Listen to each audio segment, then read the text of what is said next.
I do just before we get started with the presentation from Kathy, I do want to just thank the sponsor of business education, which is New Hampshire Career Academy. They are a nonprofit in the state of New Hampshire that provides free college tuition, free college to high school students here in the state of New Hampshire. So New Hampshire Career Academy finds students that are between the ages of 15 and 18, and while they're still enrolled in high school, they're also taking college courses so that when they graduate high school, they're graduating not only with their high school diploma, but an associate's degree as well. And it's at no cost to the student. So it's a very affordable and accessible way for students in the state of New Hampshire to get access to college. So I'm happy to share their information as well in the chat. This is webinar style, so I know that you guys aren't on screen at all. It's just me and Kathy that you can hear and see. So if at any point throughout the presentation you have questions, please feel free to drop them in the chat. That feature still works on the webinar, and we'll be happy to answer questions at the end of the presentation. But Kathy, do you want to take it away? Good morning. Thank you so much, Emma. Thank you so much for having me. I am here today from Merrimack County Savings Bank. It's very important to us to share with our local businesses how to protect your business and your accounts. And as Emma said, some of these things will apply to your personal accounts, your personal life. And I'm just going to share some scams, some fraud trends that we've seen. So the first thing that we'll start with is going to be statistics.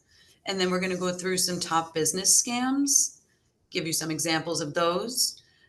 We're going to talk about mail theft, which is a very large impacted fraud trend right now.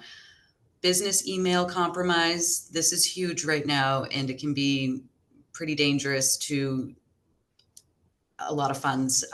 We're not able to get them back in some cases. So that's one you really want to look out for. Ways to mitigate fraud. So different ways you can make sure that you're taking a step back and really trying to see if this is a scam or if this is an actual business trying to get money from you. And at the end, we'll talk about protecting your business. So this slide here is just showing you some of our fraud trends from 2024.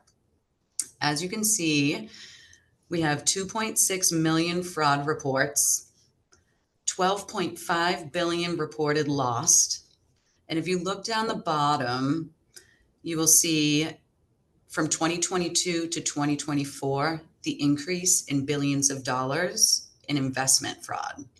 So we have a lot of different types of fraud. If you look up here at the top, we have the imposter fraud. We have online shopping and negative review fraud, business and job opportunities, investments, and internet services. So fraud is rampant right now. It's definitely important to protect your business. So we will go ahead on and we can talk a little bit about losses to business and how it's climbed yet again. So 2021, 438 million, and now has climbed in 2023 to 752 million. So it's increasing. They're getting better at what they do. They're getting trickier, a lot of AI going on, and they're getting pretty crafty. So the top business scams, businesses and government impersonations. I'm not sure if any of you have heard of any of these. Scammers pretend to be somebody you know or trust and try to scare you or rush you into paying or giving them information. So when you hear anything government-wise, IRS, anything that seems out of sorts and they're giving you a sense of urgency, it has to be done now. That's when you want to step back and say, why is this such a rush? Why would they be asking this information over the phone? Maybe drop the call and try to reach out to them on your own. I doubt there'll be anything that is a problem. So it's usually a scam. If the government's calling you and telling you you have to pay right now, it's most likely a scam. So tech support. A phone call or a pop-up message pretending to be from a well-known company telling you there is a problem with your computer or your security. They'll ask for payment, and they'll also ask for access to your accounts. So this is a very dangerous one for those who are not very tech savvy. Um, what they're looking to do is gain access to your computer. So they will send a pop-up, tell you that they're going to fix your computer. You will then click on the pop-up that says, yes, share my computer. At that point, they're going to ask for your credentials for your online banking. They will get into your online banking and they will transfer the funds from your account to their account. So ultimately, you just want to make sure that you are never giving out your username, your password. Even the bank will not be asking you for those things. Those are personal. The PIN to your debit card, we will never ask that from you. So if anybody's asking for any credentials, username, or password, it's definitely a scam.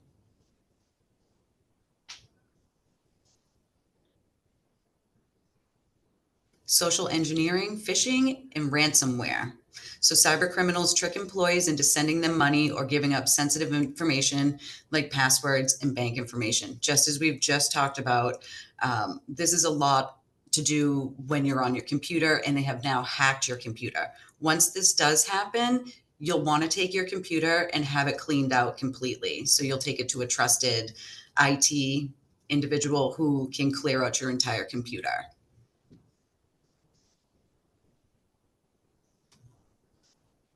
Credit card processing and equipment leasing. Some scammers promise lower rates for processing credit card transactions or better deals on equipment leasing. So we have merchant services here and you deal with one individual.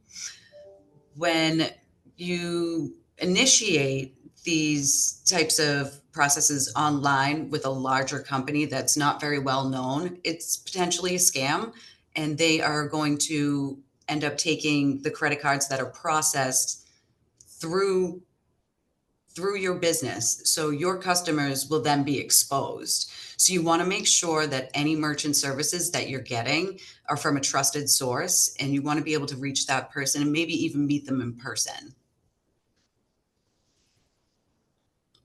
So fake checks. This one's huge right now. Scammers may give you what seems like a plausible reason to overpay with a check. For instance, I was in the Hookstep branch and we did have a business customer who was looking to buy a dumpster truck.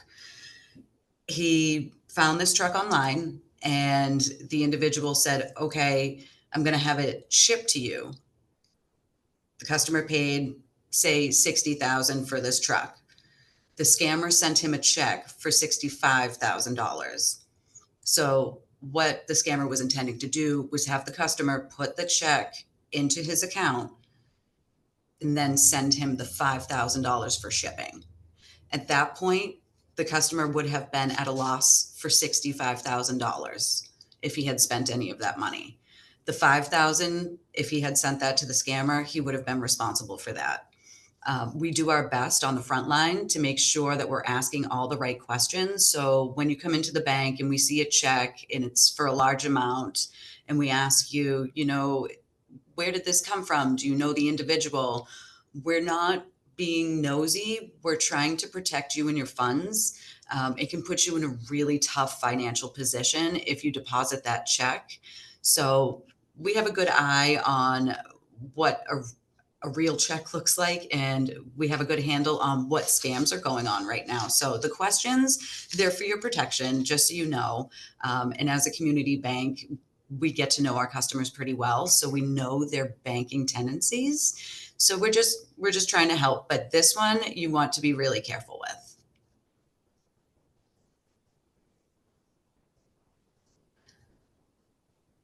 So types of check fraud. We have counterfeit checks, altered, washed checks, and forged endorsements. These are happening a lot.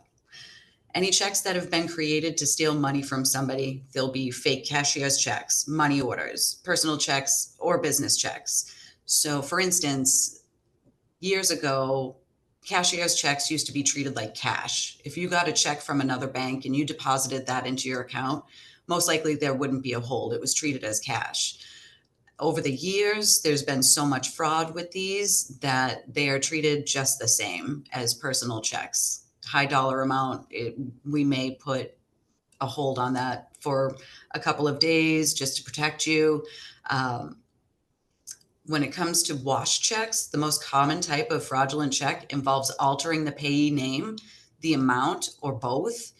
And these checks are stolen from mailboxes or drop boxes at businesses. So if you have a drop box outside of your business where people can drop their payments, their checks, and it's got a lock on it, people are still ripping those directly off the wall, taking the checks, washing them, putting their name on them, and then cashing them. So those checks are being cashed, and it's a little difficult to uncover how or when it happened.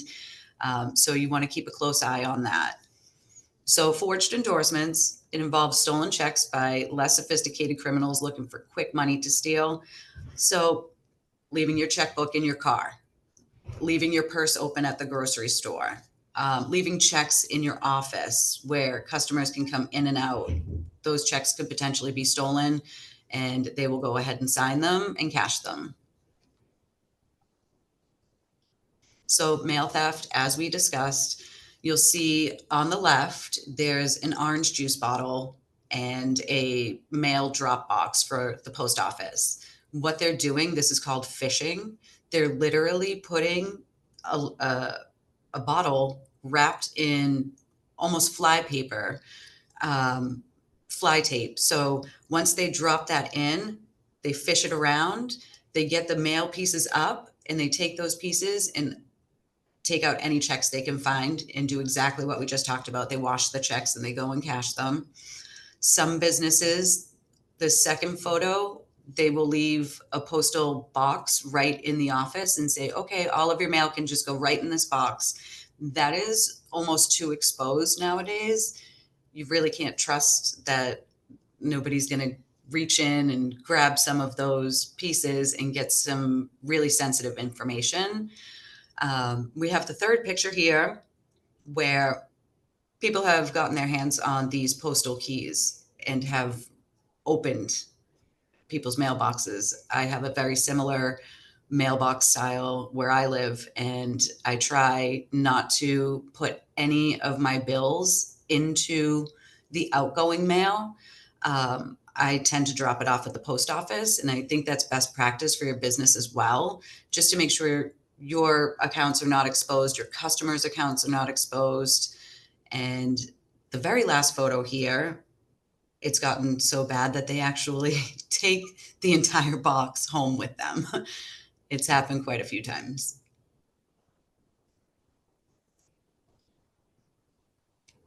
So, business email compromise.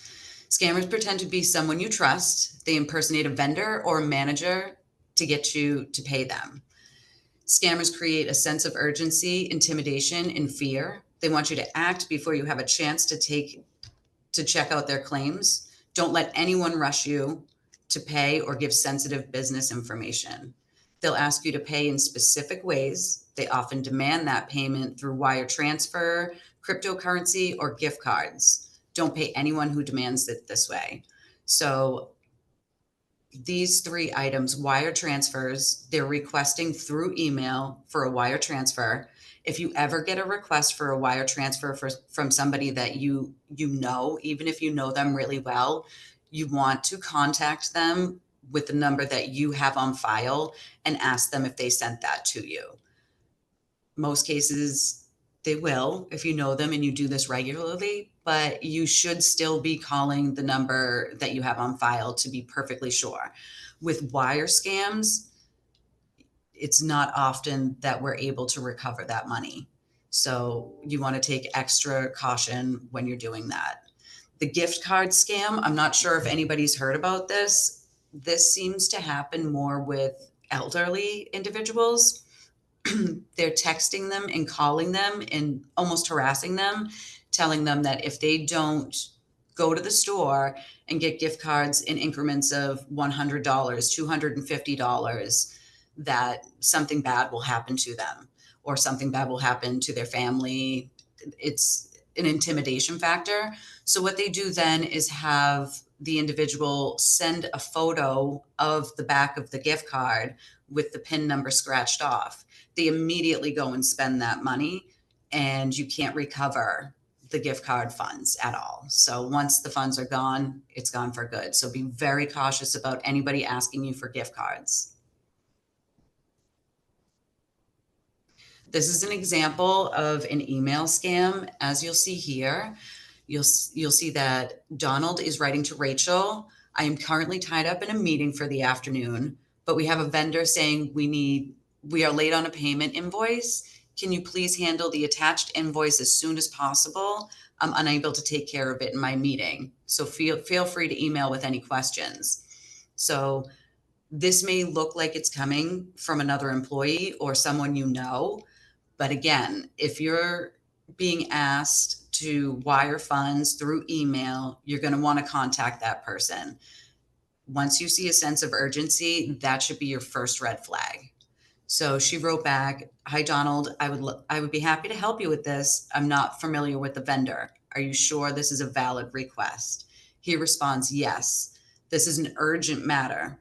Please pay promptly and let me know once it's done." So here we are again, sense of urgency, no communication. At this point, you stop, you call Donald. This can wait. If it's a vendor you don't know, it's most likely a scam. So that should be the first pause that you take. So for instance, another example, we have Jane. She's writing to John. She needs to change her banking information prior to payroll going out. So you don't want to change any type of information when it comes to email. Your account numbers should never be floating through email. It should be an encrypted message with a security feature. So anytime you see anything like this, and definitely talk to your administrative people, your office managers, and just fill them in that these emails are happening, and anything with account numbers should not be going. The bank will never ask you to do anything through email with account numbers. We'll speak to you over the phone. So we have the PPP, which is a paycheck protection program. This is a public list that scammers are actually able to get their hands on. At that point, they're able to find out what bank you use. They contact the business trying to confirm ACH transactions while impersonating an employee of the bank. This has gotten so bad that even the phone numbers are correct. So you could potentially get a call from a scammer with the exact same phone number of your bank. So you want to keep in mind, even though it's saying this is the bank phone number, if anybody's asking for account information, PIN numbers, access to your accounts, you're going to want to hang the phone up and call your branch directly and say, "I got this phone call. Is this legitimate?" They'll either tell you, yes, it is, or no, it's not. So be aware of that. If anybody's asking you for account information, we have customers that we've actually called and they said, "I'm not sure about this. I'm going to call my branch that I go to every day." We actually are very happy to hear that. They end up calling their branch. It's legitimate, but we love to see that they're protecting themselves. So feel free to say, I'm not comfortable with this. I'm going to call on my own. So using the same, oh, sorry. Using the same public list of PPP loan receipts, recipients, scammers will contact the business and impersonate government officials, court staff, or law enforcement. So this happens in your personal life on your cell phone. It also happens with the business. And again, that's why it's important to train your staff and let them know that these things are going on so they don't fall into this trap. Sense of urgency. Just something you really want to look out for here. As you can see at the bottom. I'm sorry. Okay. As you can see at the bottom, the fear tactics such as arrest, fines, legal action if they don't immediately take action. So here we are. I'm being scammed. Now what? think you might be involved in a scam, here's what to do. So the first thing you want to do is slow down. You never want to transfer money, especially if it's a vendor you don't know. If it's the bank requesting this through email or over the phone, hang up and call your local branch. Report what happened. As you can see, there's a reportfraud.ftc.gov. If you are scammed, you're going to want to report it there so that they can understand the newer fraud trends and they're alerted to these, so then they can let the financial institutions know about them as well. So be suspicious, always be suspicious. Your money, you need to protect it. You need to be aware, always question where it's going. It's just not safe out there anymore. You're going to want to slow down and see what the sense of urgency is. Review the request carefully. So if you're getting something through email and there's a hyperlink, you can wave over that hyperlink. And if you look closely, the scammers will spell things wrong. So if it's saying it's coming from Amazon, you'll see that Amazon is spelled wrong, or there'll be an indicator once you hover over that hyperlink that will indicate this isn't right. Always look at the signature as well. You'll see misspellings, things like that. So take a look at those. You're going to want to look at the entire picture. Is this something that I actually need to pay? Did I actually get services from this vendor? And then you're going to want to follow up. Again, hang the phone up or take that email and call that vendor directly. Don't just send money.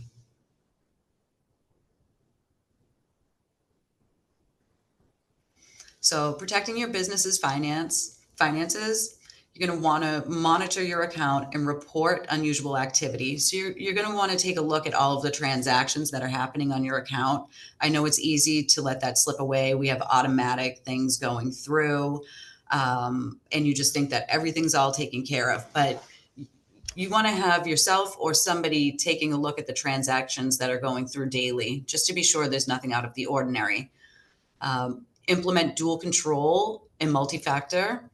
You'll want to make sure that when you're signing on, you have that multi-factor password, especially on your business checking accounts. So it'll go to your cell phone with a verification code, and then you'll have to put that in as well as your password. That way nobody can get your credentials without using that secondary verification code.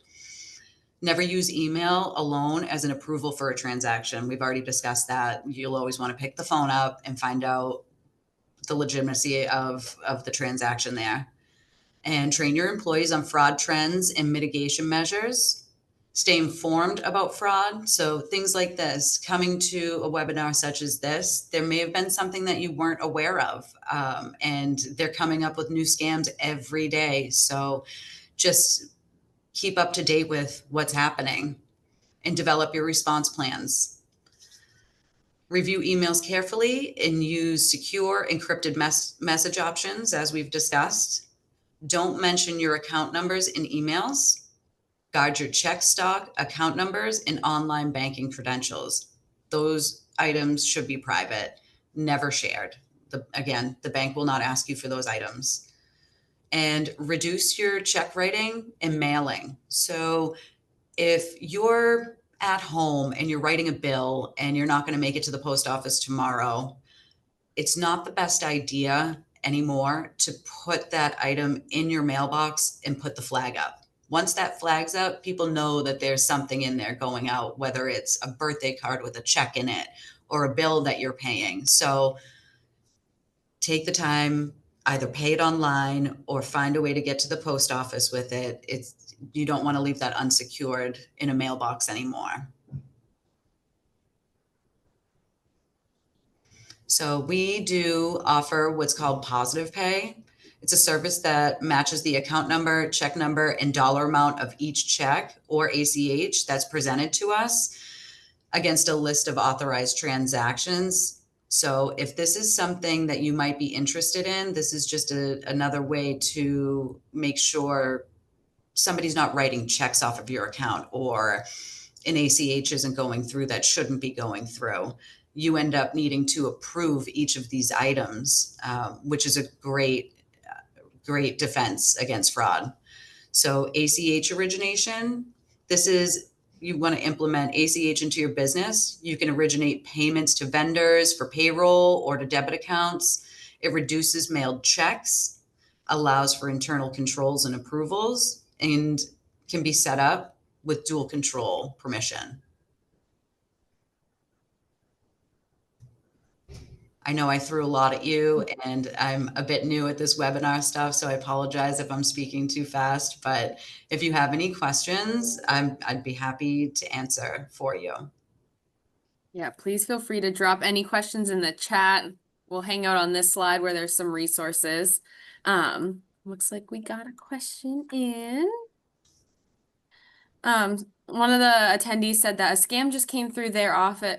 Their office was claiming to be a government document stating there was a $50,000 worth of unpaid payroll for an individual that was never part of our company and was filed from New York. It was labeled with all company information, including tax ID number, etc. Yeah. Yeah. Always be wary. It's crazy right now, and the sense of urgency should be the first thing that stops you. It's nice that you read it, so nice catch, very nice catch. Something I think that stands out the most, like something that, was a takeaway for me personally when we were going through this was when, not that I'm, going to the bank too often anymore because everything's so digital now, but when you were talking, Kathy, about how when the bank employees are asking the questions, it's not just because they're trying to give people a hard time or, trying to know too much or get too many, into anyone's personal business, but it's really just for that protection. It's not, you guys aren't trying to be nosy or prevent anyone from doing business. It's all about protection. I think that's something that not a lot of people are still, understanding. So they're like, the bank teller just wants to know all my information. It's like, no, they want to make sure your money is safe. Yes, we do get the response a lot. And, we respect the response of, why do you need to know what I'm doing with my money? And it's not a matter of being nosy, like you said, Emma. It's just a matter of, once those funds leave, we may not be able to get it back. Let me just add something while it's on my mind. So also, it's a good decision to use a company credit card for most things instead of your debit card at gas stations and other purchases. There's a lot of skimmers out there right now that are taking the debit and credit card numbers.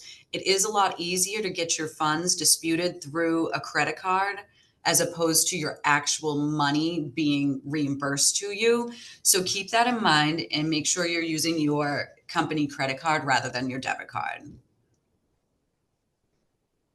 We also have a complete business development team.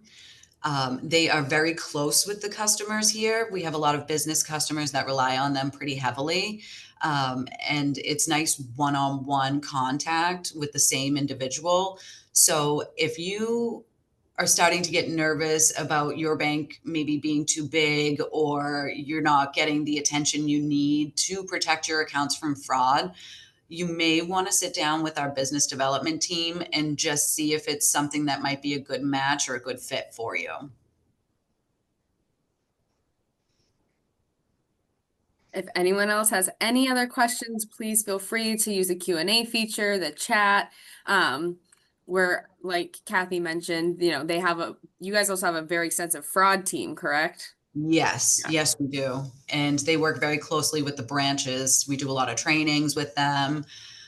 We're in contact with them quite often. So we do the very best we can to protect our customers.